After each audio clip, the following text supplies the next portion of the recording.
Wouldn't you like to know? That's what I said I would title this video. Hello, Dearborn County. I just released a video a couple days ago and said I would be doing a much longer one titled Political Control, or talking about how political control works. And I just want to say before I start, in social media, what gets lots of views is like 15-second videos. That's, if you're trying to get attention, that's what you do. But how much can you really learn in 15 seconds? When I took pre-calculus, it was an hour-and-a-half class, and it was multiple classes over a whole semester. I wasn't complaining to the teacher that I wasn't learning the math because she needed to teach it in 30-second clips where I could enjoy it at my ease. And just going to be blunt with you, if you're frustrated about government and you don't understand something, and yet you've never taken the time to learn how county government works and how our county government is working, you have zero right to complain. And so the only reason that I found out some of this stuff is because I got involved. And the way I got involved, if you would have asked me 3 years ago if I would have been so passionate about county government, I probably would have looked at you like you had a third eyeball or a second belly button, because I could care less about county government at the time. I cared about federal issues. I cared about state issues. I cared about issues that I saw affected my life. And I lived out in the unincorporated area of Dearborn County, which is where most of us live. And I just wanted the county government to leave me alone. And so I never thought I would ever really get involved in county government. The only reason I am is because I figured out that county government gridlocks congressional districts and the entire state. And I'm going to make a case for you. I don't know how long this video is going to go. 20 minutes, I have no idea. But what's caused this video is I'm going to make a case for you as to why I'm involved in county government, or involved in helping people get elected in county government, and why I think you should be involved in county government. Or at a bare minimum, understand how county government works and how important and powerful it is. I would make the case that your vote really doesn't matter much beyond county government. And I will share, or do my best to share, how I've kind of come to believe that, or how my eyes were open to that fact. So I would like to say, starting off, there's been talk on social media about mudslinging and other things. I think it's a bunch of crybaby stuff, truthfully, on a lot of these posts. There is nothing mudslinging about talking about facts. There's nothing mudslinging about that. And I just want to say, before I start talking about this, that I like Senator Randy Maxwell, and I like Senate candidate Joe Volk. I get along great with both of them, and I will support whoever wins the Republican primary. I'm just going to share my story because I ran in that caucus, and that's how I came to understand, or my education on how county government works and the county party works. That's how my eyes were opened. So I'm going to share facts about that situation and what opened my eyes and what got me involved. Hopefully that'll make sense to you guys. This video is not for me. This video is for people who are probably never going to figure out the stuff that I figured out. And so I have had a lot of different one-on-one conversations with people in the grassroots, and as our primary heats up, and we've got just about a week away, May 5th, we'll be here before we know it.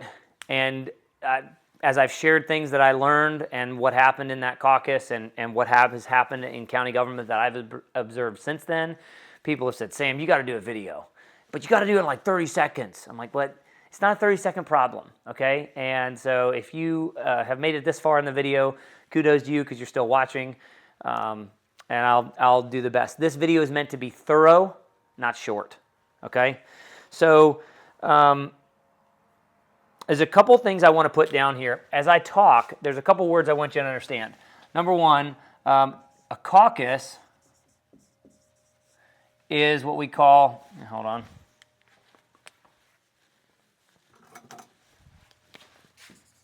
There we go. That's the bad one. Chuck that sucker. A caucus is what we call a special election.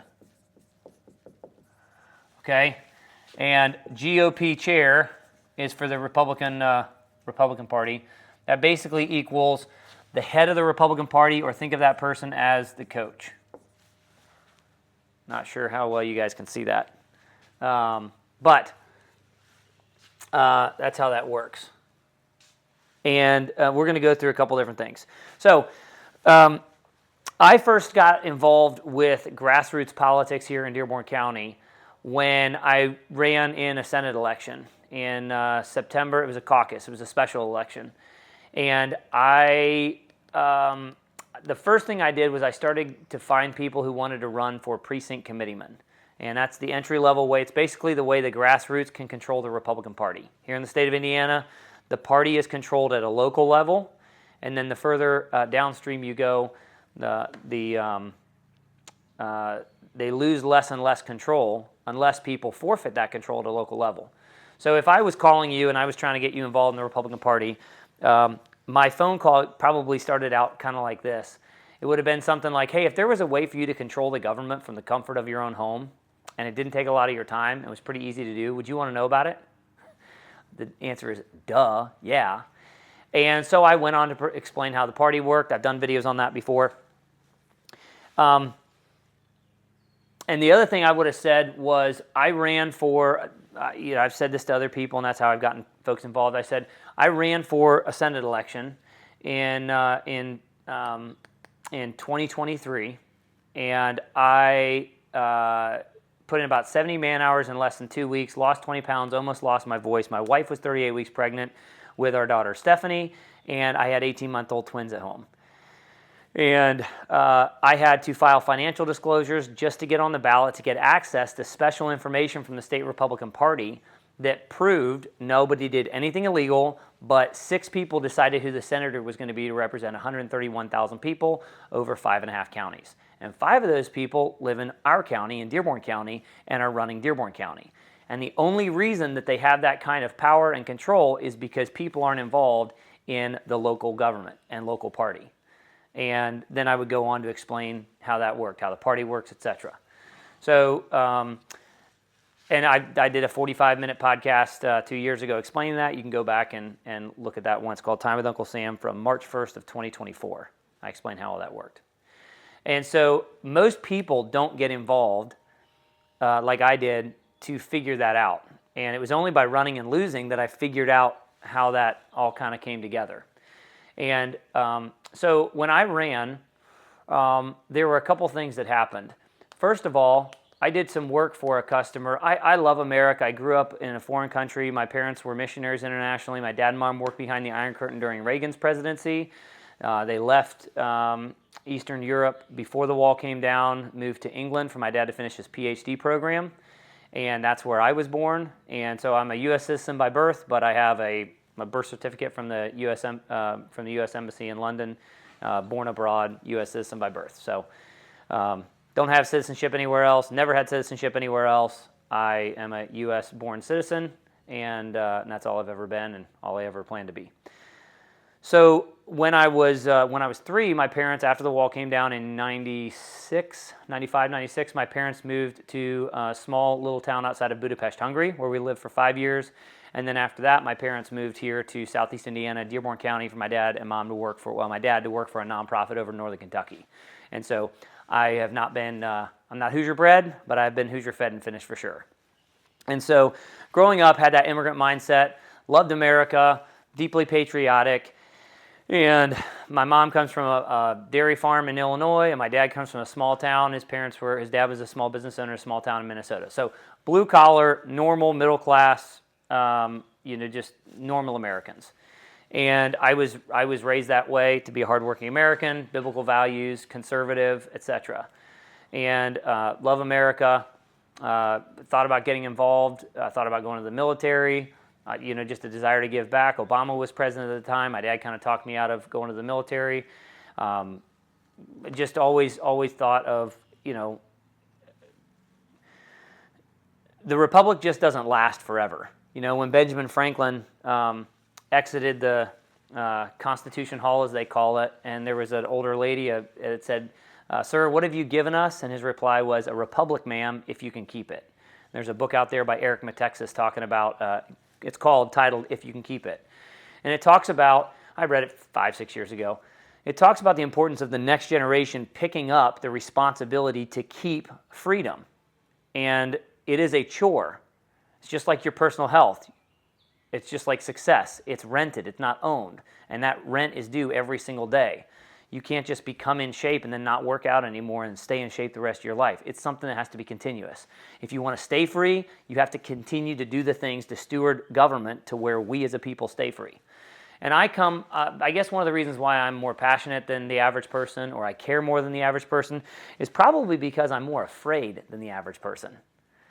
I'm afraid of what this world looks like and what my life looks like if America doesn't continue to thrive. And I think there's a lot of people, just from my childhood growing up, there's a lot of people who think, well, America's just going to last forever, and there's no guarantee of that. I think that's a pretty arrogant and historically ignorant thing to believe. And so the reason why I've been so involved and passionate and fanatical about getting people involved in county government is because I think the problem is at a local level. And I'm going to explain that as we go on here. So I had thought about getting involved in politics just because people have quotes that inspire them. One that inspires me is a quote from Plato. He said, "Those who refuse to be involved in their own system of government will be ruled by the inferior among them." And I've seen what the inferior of the baby boomer generation has done to my country. And as bad as that is, my generation isn't even worse. They can't even figure out which bathroom to use. And so I had kind of put my head down, focused on, just growing and thriving as a person, and got married young, started businesses young. I wasn't involved. 2020 happened, and I was like, well, crap, this is ridiculous. I'm not going to bust my butt my whole life just to make a dollar and have some kind of security for my family, just to have everything robbed from me by a corrupt government, and people in that government don't even know which bathroom to use. This is ridiculous. So I thought of ways I could get involved. I have never wanted to have my income come from politics, and so I didn't want to have to be in Congress, or there was never a desire to go run for Congress or something. I want to be free. I want to raise my family. I got a bunch of young little kids. We plan on making more. My wife and I, we've really worked to have a family environment and family time, and I'm not really looking to throw that away at politics. And so, but feeling the desire and the need and the sense of responsibility to get involved, I thought, well, maybe I could get involved in the state. And never cared about county government, but hey, state legislature, it's part-time. I can do it in my off season. You can make a big difference at a state level. And if you read the Federalist Papers, you understand that a lot of the problems that we have in our country today, if we had stronger state legislatures across all 50 states, you could really push around the federal government a lot more than what we do. A lot of what happens today is people are kind of coming to the federal government, the states and the counties and the school corporations are going, can we have some more, please? Because whichever administration is office just kind of dangles dollars at people through grants and other things that they subsidize and say, hey, we'll give you 20% of the money, but we want 100% of the control. And it's this top-down. Foundational conservative beliefs think that we the people should control ourselves, and that the federal government is way too big and we need to carve back or scale back the size of the federal government and the reach of the federal government and have more local control. I tell people, keep government where you can control it, and I think you'll be a lot happier. So anyway, I thought about being involved. I talked to different people about possibly getting involved. I was doing an estimate for a customer up on, never met these people before, did an estimate for a customer up in the north side of the county, got a phone call. They were talking to me, we just naturally started talking about whatever they needed done, and got done. And before I left, we were just chit-chatting, and they said, hey, so what else do you do outside of your tree and landscape business? And I think I just sold out of my landscaping and lawn care business at that time, and I was scaling back, and I said, well, I've got an e-commerce business I'm growing, starting to do some real estate stuff, just different season of our life. We got young kids, and, politics came up somehow, and I said, I thought about running for state legislature in 2026. Heard the current state senator was not going to be running again. So if it's an open seat, probably going to do that. I love America. It's a way I can give back and get involved. Didn't think any more of the conversation. Actually, the person on the wife had said, "Hey, do you know who Randy Maxwell is?" I was like, "What?" I said, "No. Do they own a business or something?" And I've lived in Dearborn County for 25 years, basically, and no clue. There's people I know, people I don't know. And I've since met Randy. I like Randy. We get along great, but this is just the story, okay? And I said, Name maybe sounds familiar. Do they own a business or something? She said, Maxwell Construction. I said, I mean, I maybe saw their name on the side of a truck or something. Why? She goes, oh, he's our neighbor. He built our house. I was like, okay. And then the husband changed the topic. So didn't think anything else of it. Did the tree work. Came back a couple weeks later, did the tree work. And that was maybe late July or early August. Well, the end of August is when this Senate election happened, or this caucus, this special election. And I got a text from a customer that said, hey, the current senator just resigned, and there's going to be a special election. You should run for office. And so there's a whole story of what happened there. But I got the first thing I did was I called the GOP chair of our county at the time, who wasn't very helpful with finding out information, and said, well, you got to call up the state GOP, and they would have the answers for you. I said, okay, do you have a phone number for them, or the person I need to talk to? I think it's online someplace. You can look it up. He had it. He just, wasn't very helpful.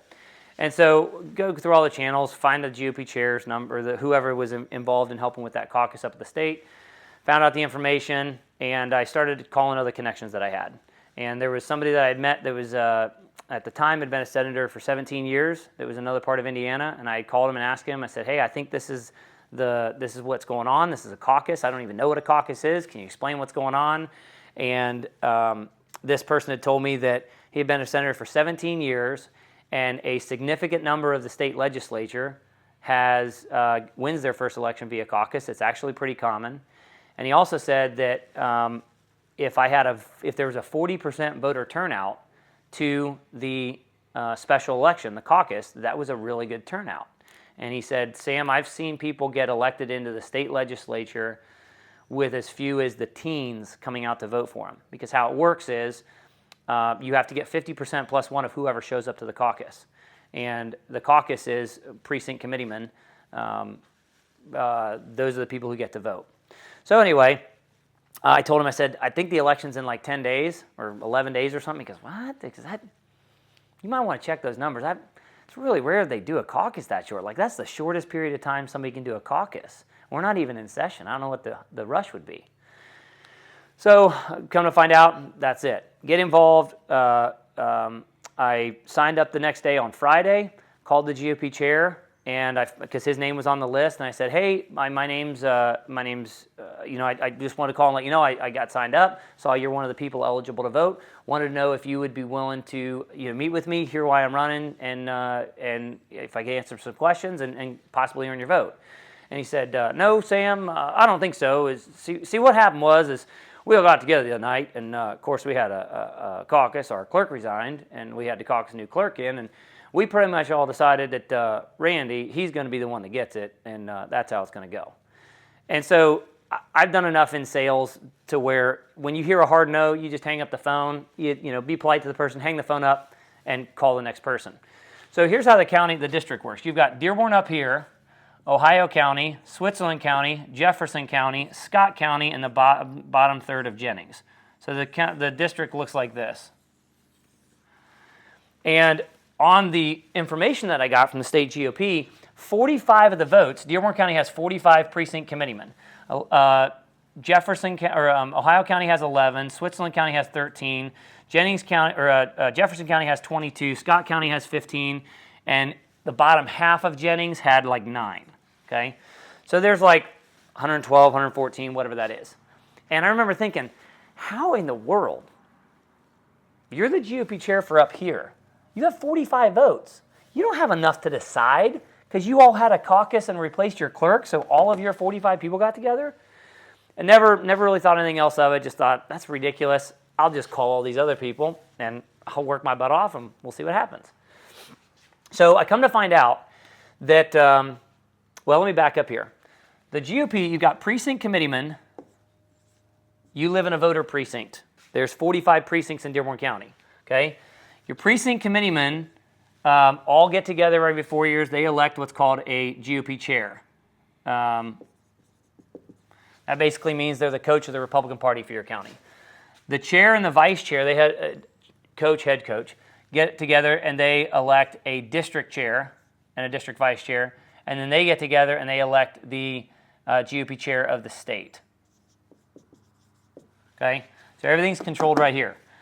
The GOP chair of the state at the time was a lady who's the first woman ever, to my knowledge, first woman ever elected the chair of the state, and it was her first caucus. I've looked up information on her. So it was a quote. I've got it on my phone somewhere. It says, what was your greatest personal challenge? Quote, my own insecurity. That's our fearless leader, Indiana, you know. But this was the first caucus that person had put together. And when there's a vacancy in the state legislature, the GOP chair is the one who sets the time and date and location of the caucus. So they set it all the way up here in Dillsboro, okay? Come to find out, they set it on nights when Scott County,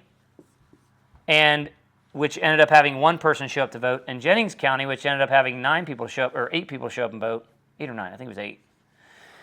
Both had financial meetings for their county government, and those have to be posted and listed 30 days in advance. They set this caucus on a night when Jefferson County and Scott County, which combined votes had 37, total eligible voters to Dearborn County's 45. They set it on nights where both of them had financial meetings for their county government or something with that. And many of the people who were also precinct committeemen, because the people involved in the local party, county party, are typically the ones who are involved in local county government, they had to be at those meetings.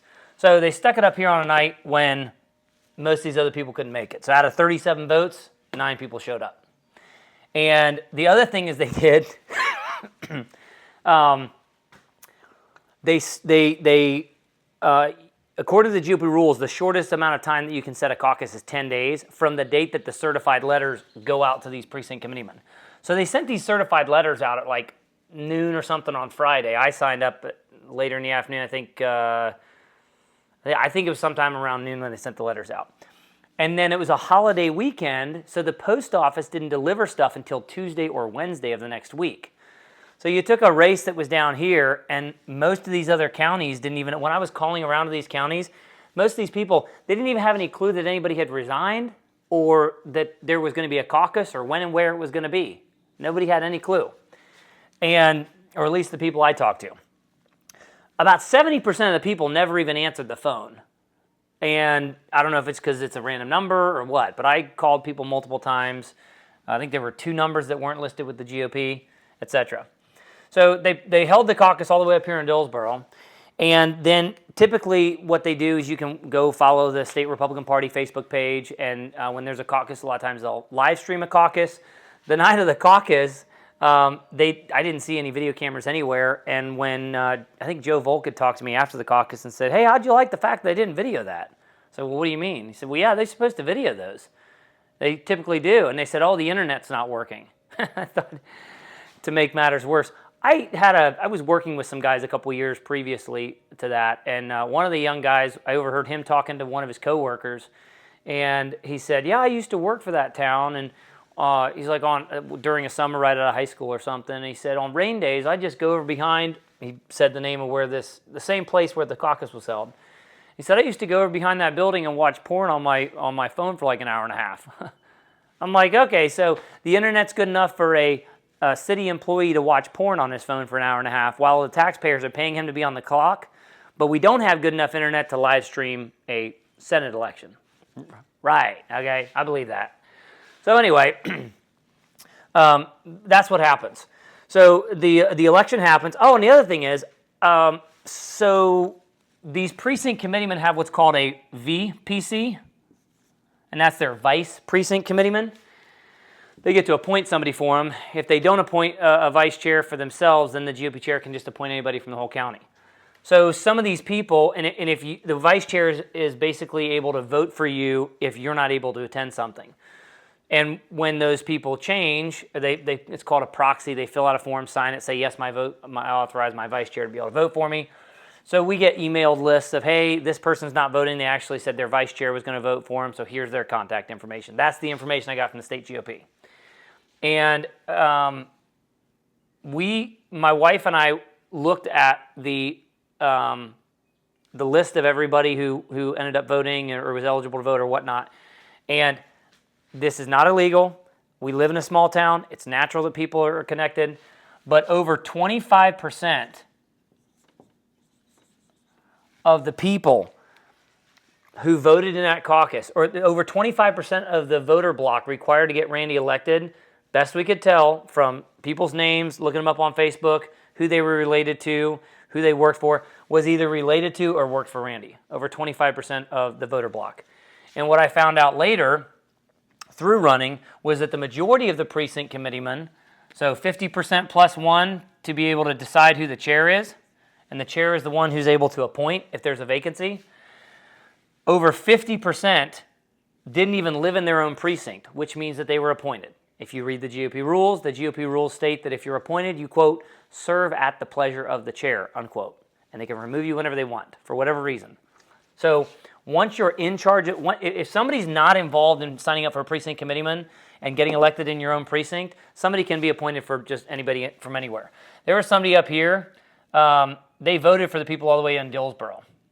A lot of the appointments were from up north. And people were just appointed to vote for precincts that they didn't even live in. And so I had called some people. I said, hey, I'm running. This is like Friday or Saturday. I called some folks. I said, hey, can I send you a copy of this list? I don't know a lot of these people. Some of these names I recognized. I called those people. Some of them, there was like one or two of them. One of them was a customer of mine who was voting or was eligible to vote. And I called him and said, hey, so-and-so, I did your landscaping a couple years ago. You're in this caucus, I just wanted to see if I could meet with you, talk to you about why I'm running, etc. Your stump speech. And he said, well, I'm actually out of town, and my vice chair is going to be voting for me. And my vice chair is related to your competitor. And so I knew a couple of people, but a lot of people I didn't know. And so I sent the list to a couple other people that I knew that were people I trusted and just said, hey, do you know anybody on here? Would you mind calling them if you do? And, so it's not a cold call. It's, giving me a referral or something like that. And one of the people that called one of the precinct committeemen, they answered the phone and they said, this person had called him and said, why don't you, would you talk to Sam? And got kind of frustrated with him.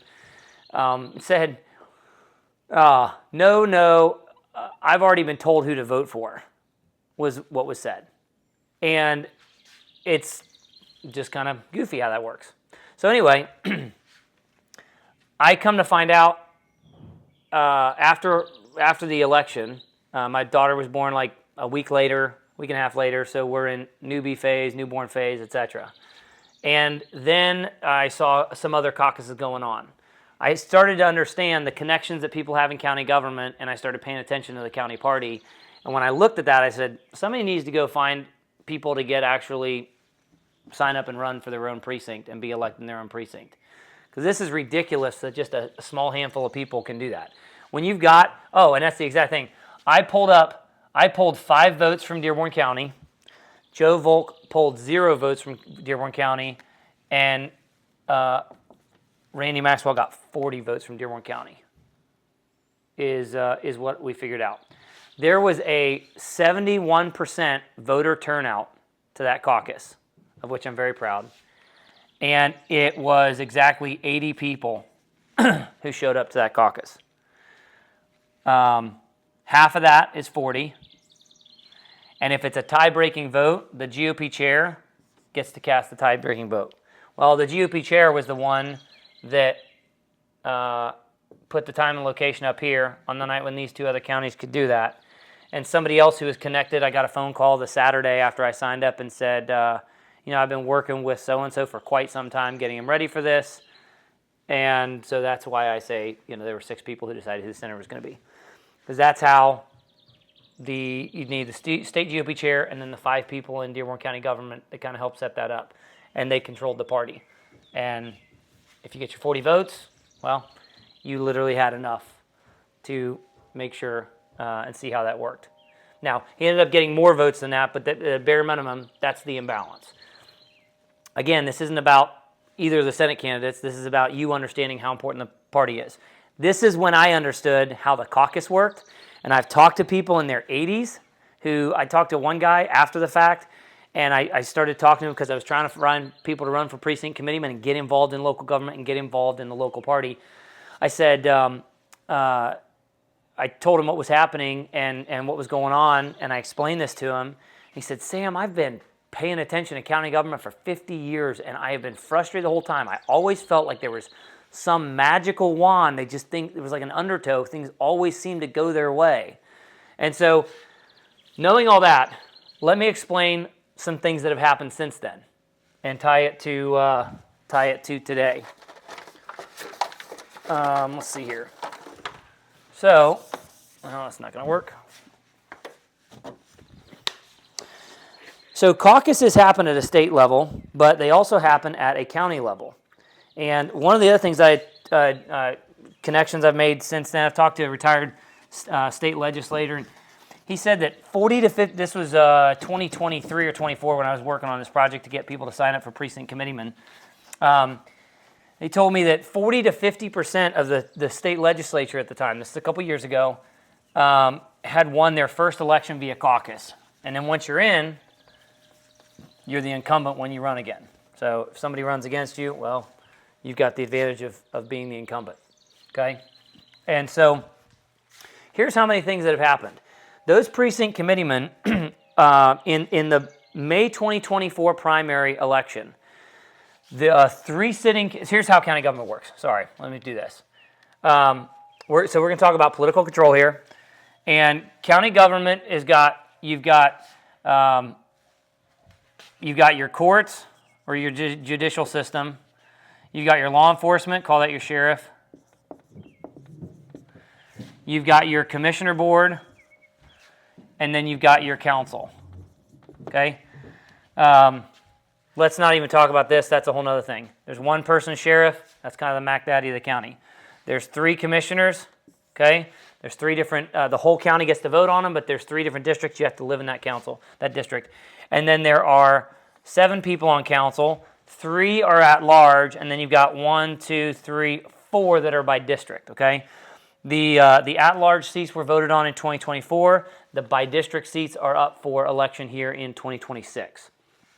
All 3 of the current commissioners that were on the board in 2024 in the primary, talking back, hearing from other people, all 3 of them got elected first time via caucus. And so the party that was appointed precinct committeemen to then vote for who they were told to vote for led to power of the commissioner board. 2 of the council people, were elected by caucus. And that was what was going on in 2024. So here's what you need. If you want to talk about political control of the county, and then these 2 entities combined have they're the ones who appoint to things like plan commission, that has to do, that's another topic, the redevelopment board. So when you go to these meetings, we talked about the TIF up in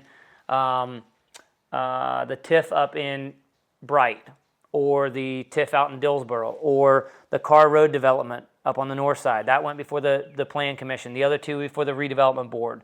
Or if you want to talk about appointments to like the sewer board or something else. There's a lot of different boards that they have access to, and they appoint to. So the power of appointment, you need 2 commissioners and 4 council seats, and you can control your appointments to all the boards. So if the establishment has at least that, they're good.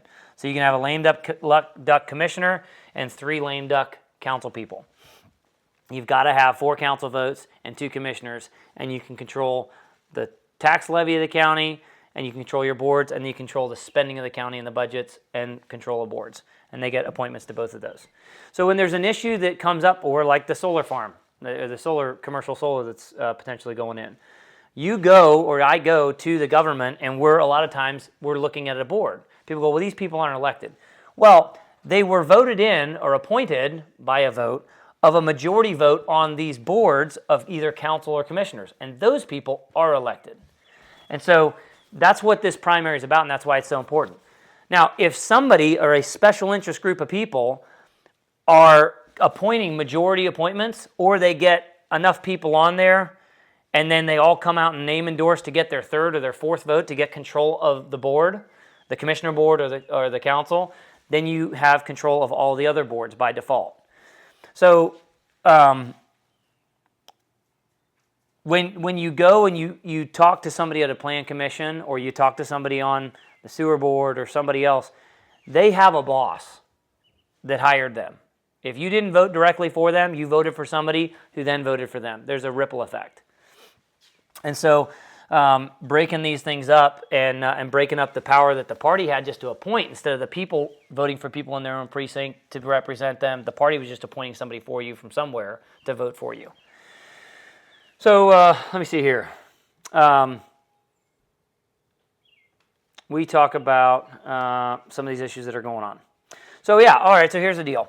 So we had one of those people lost, and we had a grassroots person voted in for the commissioner board in 2024. Before the second commissioner won by only 28 votes, and that's the president of the commissioner board, and the third commissioner for District 3 was not up for election that year in 2024. He resigned in 2025. When he resigned, they took somebody by caucus from council and brought him over here to replace that person. In that election, they had, in that caucus, of the 45 people who voted, 2 of them, you guys did a really good job coming out in 2024 and voting in precinct committeemen. And there were a lot of good people who got involved.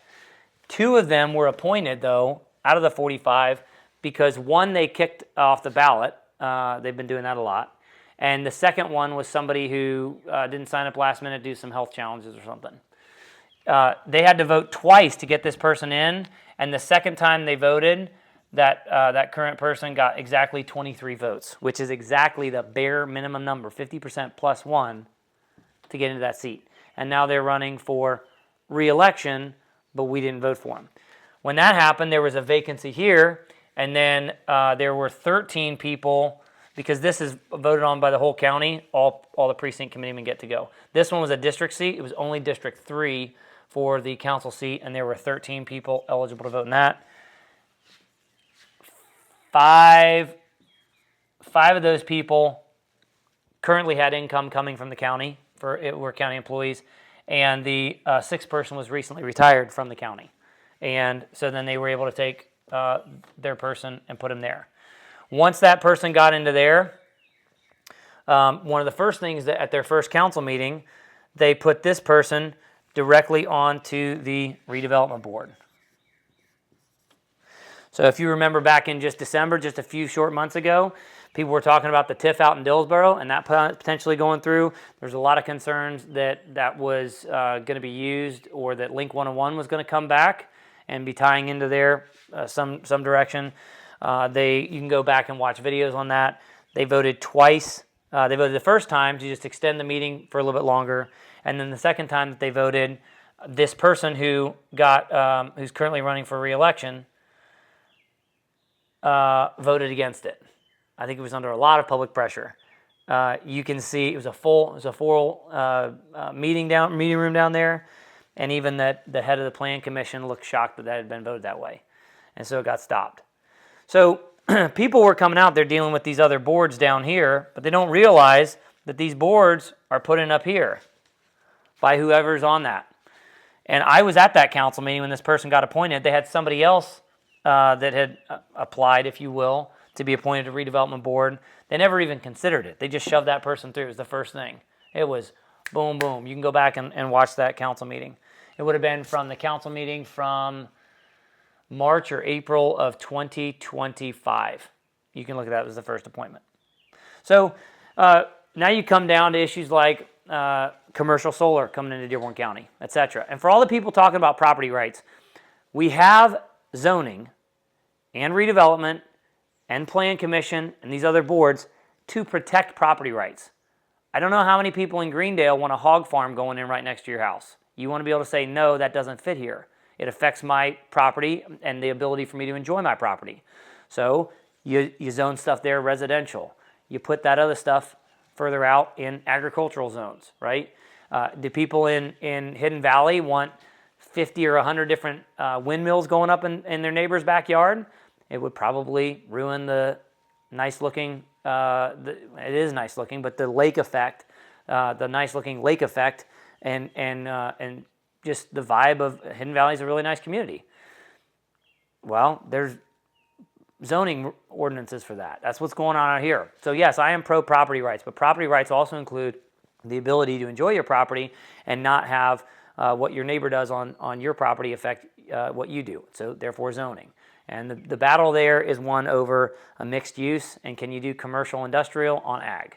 That's really the debate that's going on there. But the people that we're meeting with are people that are on these boards that are appointed by 4 votes on council and 2 votes on commissioners.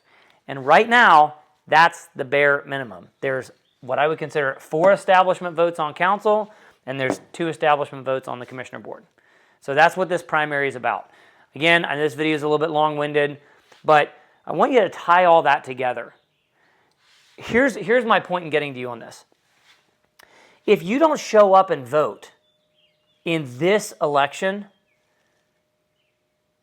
there's not even a point to show up and vote for people at a state level or vote for people at a federal level. I'll tell you this. So I ran for, there's a lot of, I don't want to talk too much on this because I'm going to go off the rails here, but I'll just go down rabbit trails and not make a lot of sense.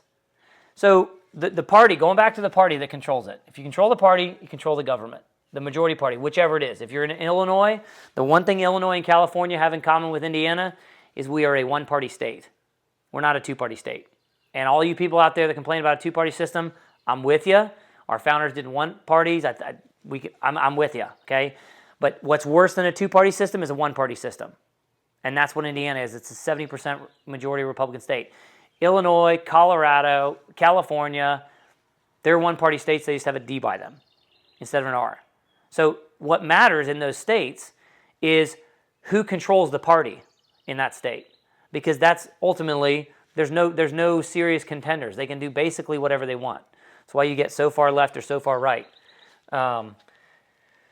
So what happens is you've got precinct committeemen who elect a chair of their state or their county, who elect them what's called a district chair.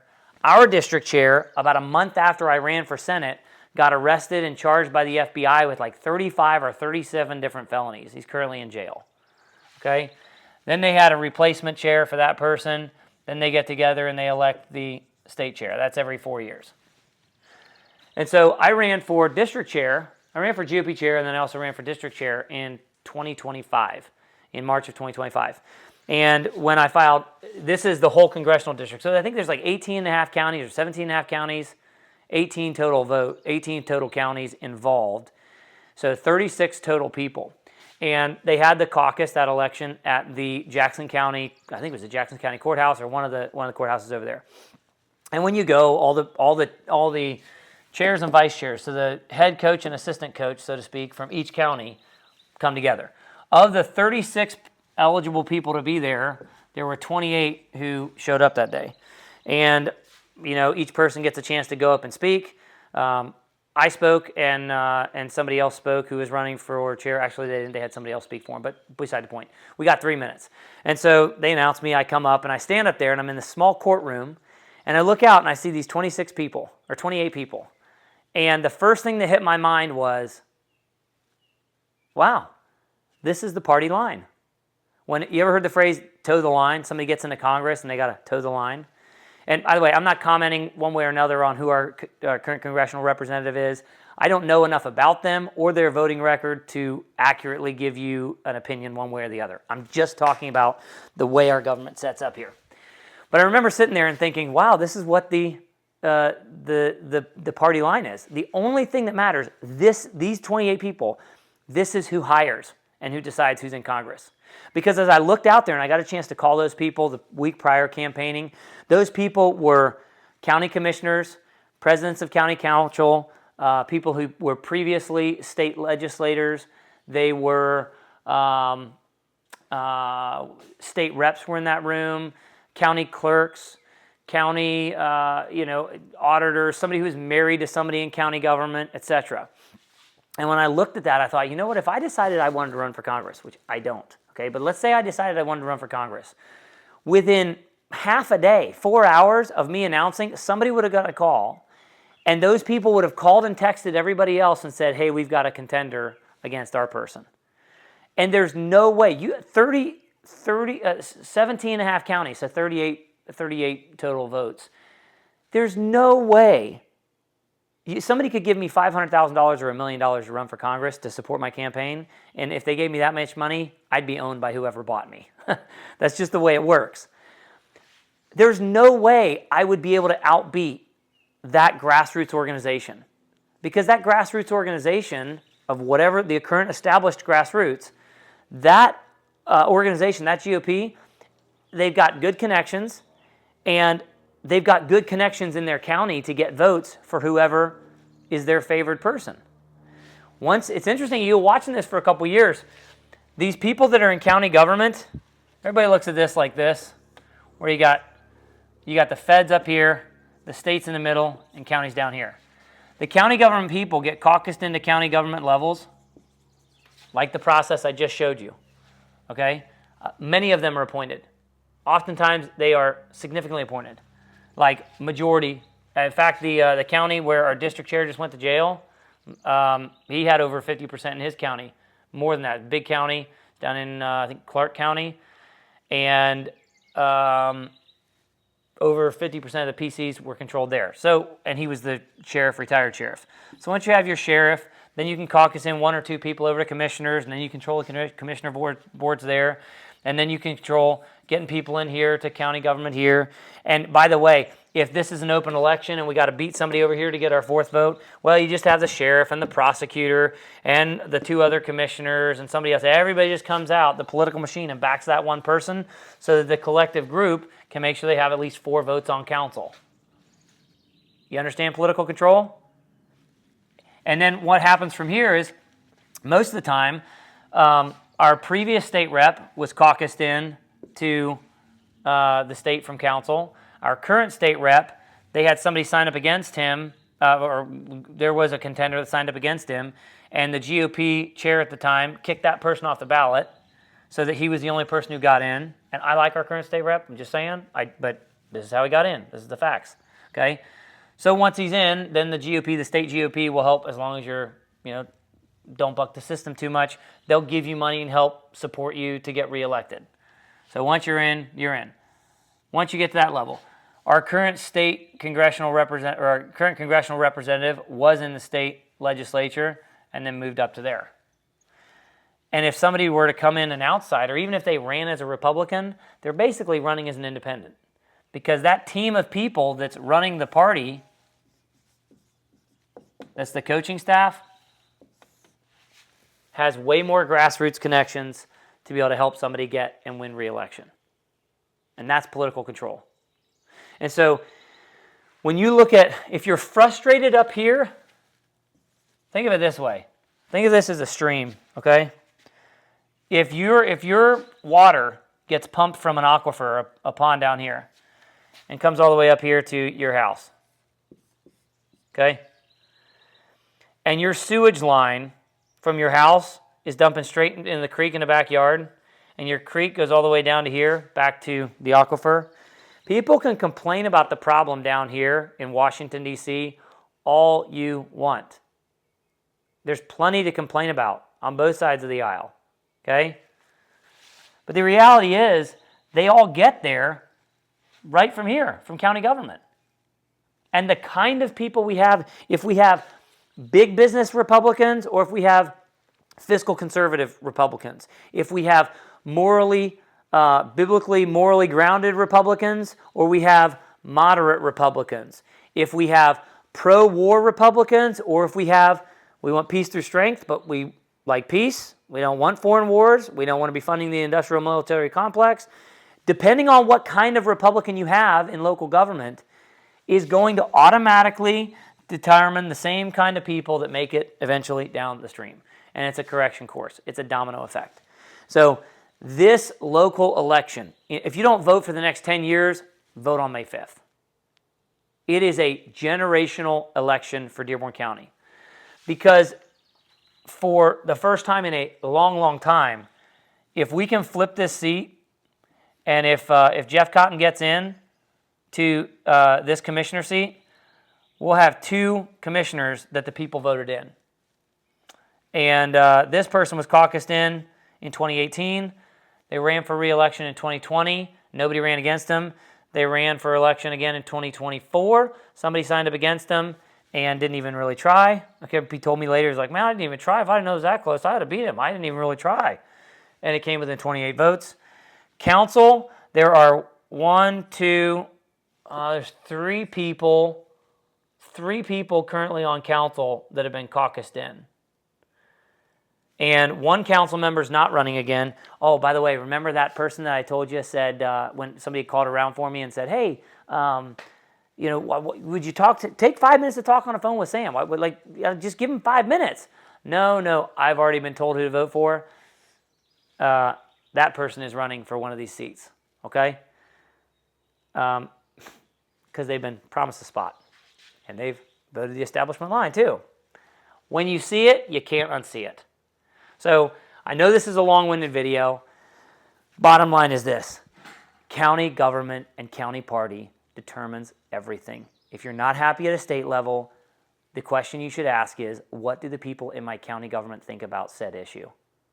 Because if there's disagreement at a state level, chances are there's probably disagreement at your county level too. You're just not paying attention, just like I was. And unless you go put 70 man hours into a campaign in less than 2 weeks, lose 20 pounds, almost lose your voice, your wife's 18, we got 18-month twins running around, and your wife's 38 weeks pregnant, and you do all that to file financial disclosures, to get on the ballot, to get access to special inside information from the state Republican Party, because no, they don't just release that information to anybody. And then you run and you make the connections and you have all the things happen to me that happened to me, you would never understand it. This isn't about the Senate race. This isn't about the caucus. This is about understanding that county government, literally, your vote probably doesn't matter past county government. And I'll close with this with the presidential thing. The governor race in 2024, there were 6 Republican candidates who ran for governor. The current governor, I'm not commenting if he's good or bad, but the current governor got elected a landslide victory with 40% of the vote. And I think we had a 12 or 14% voter turnout in the whole state. That included, I think, Democrat and Republican. So if you figure that up, let's say he won a landslide victory with 6% of the state voting for him. He was previously our senator, and when you look at it that way, name recognition, already won a Senate-wide office, or a statewide office, and funded pretty well. Name recognition and money decided who the governor was going to be. That's not a very intelligent way for people to decide who's running the executive branch of our state government. I'm not saying he's good or bad. I'm talking about the issue. Here's another fun fact. Did you know that in the Electoral College, Indiana has 11 electoral votes? The state of Iowa has 6. But Iowa gets to vote before Indiana does. And oftentimes, the person you and I may want to vote for may have already dropped out of the race by the time our primary even comes around. So we're behind the 8 ball by the time it even comes to voting for our president and who the Republican nominee is going to be. There was a senator that was recently elected in 2024. There was somebody who signed up to run against them. They kicked that guy off the ballot. There was one Senate candidate. Oh, guess who kicked that person off the ballot? The district chair that I ran against. Funny how it works. Literally, Southeast Indiana has a lot of forfeited control. And unless you're paying attention to county government, who's in a sheriff? So here's my opinion. Here's why I think the establishment is so scared, and this has been such a competitive primary. If they lose this seat, I think this is probably the most important election when it comes to our life here in Dearborn County. This is the seat that either controls preserving and conserving Dearborn County or a lot of mass overdevelopment. Because if you get 2 commissioners on here, a lot of that stops. If you get a 4th vote on council, right now we have 3. If the grassroots gets a 4th vote on council, that's the other wing. The real Mac Daddy of them all, the big one, is our sheriff race.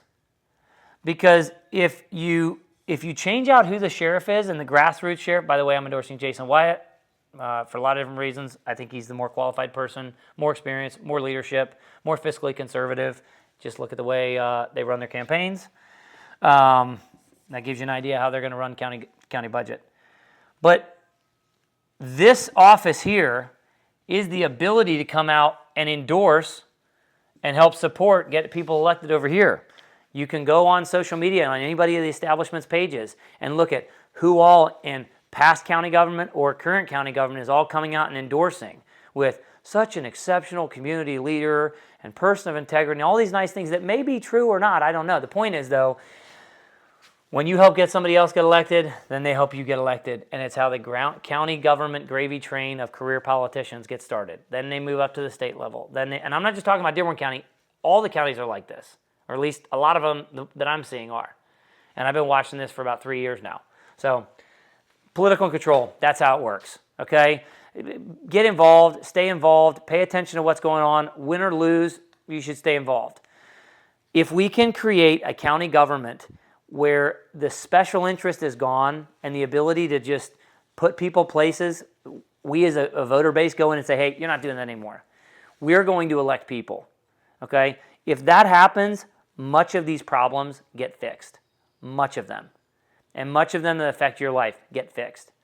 This isn't about anyone's individual name. This is about the greater problem of, for years, a long, long time, a small group of people have controlled our county. Why? Because people like me were ignorant. People like me didn't have a clue how all this worked. We didn't. We lived our lives. We took care of our families. We were building businesses or building our careers or doing whatever. Local government wasn't on our mind. And so I just want to encourage you guys, pay attention to what's going on. Vote, vote, vote, vote. Get out and vote and get your friends and neighbors and family members to get out and vote. Talk to people, be involved. Sorry for a long-winded podcast. Hopefully that was thorough. If you've got any other questions, feel free to comment and ask me more, and I can maybe do another video at some point and answer any other questions. God bless you, Dearborn County.